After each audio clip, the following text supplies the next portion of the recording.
পানি সম্পদ প্রতিমন্ত্রীর আপত্তিজনক ভিডিও ভাইরালের রেশ কাটতে না কাটতেই এবার মৌলভীবাজার ৩ আসনের সংসদ সদস্য ও বিএনপির নির্বাহী কমিটির সদস্য এম নাসের রহমানের একটি আপত্তিজনক ভিডিও ও ছবি সামাজিক যোগাযোগ মাধ্যমে ছড়িয়ে পড়েছে। ব্যাপকভাবে ছড়িয়ে পড়লে এম নাসের রহমান এক ফেসবুক পোস্টে ভিডিওটিকে এআই জেনারেটেড বলে দাবি করেন। তবে ডিজিটাল ইনভেস্টিগেশন ও ফ্যাক্ট চেকিং প্রতিষ্ঠান বেঙ্গল লেন্স যাচাই করে দেখেছে ভিডিও এবং ছবি উভয়টি অরিজিনাল, এআই জেনারেটেড নয়। এক ফেসবুক পোস্টে বিষয়টি নিশ্চিত করেছে প্রতিষ্ঠানটি। বেঙ্গল লেন্স তাদের প্রতিবেদনে উল্লেখ করেছে, ছবি ও ভিডিওটি পর্যবেক্ষণ করে দেখা যায় ছবিতে আলো ও ছায়ার যে অবস্থান দেখা যাচ্ছে তা একটি স্বাভাবিক ছবির মতোই। বাম পাশ ও ডান পাশের উভয় অবয়ব এআই ছবির বৈশিষ্ট্যের সঙ্গে মেলে না।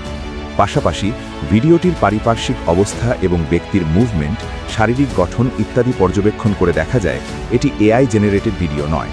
প্রতিবেদনে আরও উল্লেখ করা হয়েছে, এআই শনাক্তকরণ প্রযুক্তি সিন্থ আইডি ও হাইভ মডারেশন সহ একাধিক এআই শনাক্তকরণ টুলস দিয়ে যাচাই করে দেখা যায় ছবি ও ভিডিও কোনোটি এআই দিয়ে তৈরি নয়। ছড়িয়ে পড়া ভিডিওটিতে টেবিলের উপর একটি মাস্ক পরে থাকতে দেখা যায়, যা অন্য একটি অনুষ্ঠানে পড়তে দেখা যায় এমপি নাসেরকে। এমপি নাসের রহমানের বক্তব্য ও প্রতিক্রিয়া।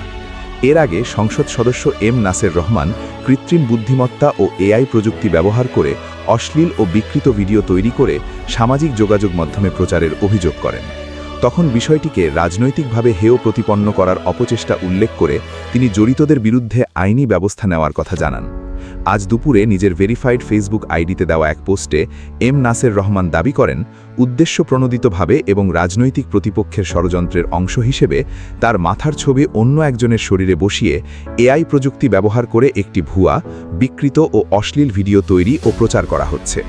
পোস্টে তিনি আরও লেখেন, এ ঘটনায় ইতোমধ্যে প্রয়োজনীয় আইনি ব্যবস্থা গ্রহণ করা হয়েছে। সংশ্লিষ্ট ডিজিটাল আলামত সংরক্ষণ, প্রযুক্তিগত বিশ্লেষণ এবং জড়িতদের শনাক্তকরণের কার্যক্রম চলমান রয়েছে। সরকারের একটি বিশেষায়িত সংস্থা অভিযুক্তদের দ্রুত আইনের আওতায় এনে গ্রেফতারের লক্ষ্যে কাজ করছে বলেও উল্লেখ করেন। তিনি সতর্ক করে বলেন, এ ধরনের কন্টেন্ট প্রচার বা পুনঃপ্রচারও প্রচলিত তথ্য প্রযুক্তি আইনে দণ্ডনীয় অপরাধ। এর আগে সম্প্রতি এক তরুণীর সাথে পানি সম্পদ প্রতিমন্ত্রী ও বিএনপি নেতা ফরহাদ হোসেন আজাদের অন্তরঙ্গ মুহূর্তের ভিডিও সোশ্যাল মিডিয়ায় ভাইরাল হয়। তিনি বিষয়টিকে প্রথমে এআই জেনারেটেড বলে দাবি করলেও পরে একাধিক ফ্যাক্ট চেকিং প্রতিষ্ঠান নিশ্চিত করে সেটি এআই জেনারেটেড নয়। পরে নৈতিক স্খলনের কারণে তাকে বহিষ্কারের দাবি দেশ জুড়ে জোরালো হয়। তারও আগে এক তরুণীর সাথে সাতক্ষীরা ৪ আসনের সংসদ সদস্য ও জামায়াত নেতা গাজী নজরুল ইসলামের ভিডিও সামাজিক যোগাযোগ মাধ্যমে ছড়িয়ে পড়ে। পরে তিনি ওই তরুণীকে তার দ্বিতীয় স্ত্রী দাবি করেন। তবে নৈতিক স্খলনের কারণে পরে তিনি জামায়াত থেকে বহিষ্কৃত হন।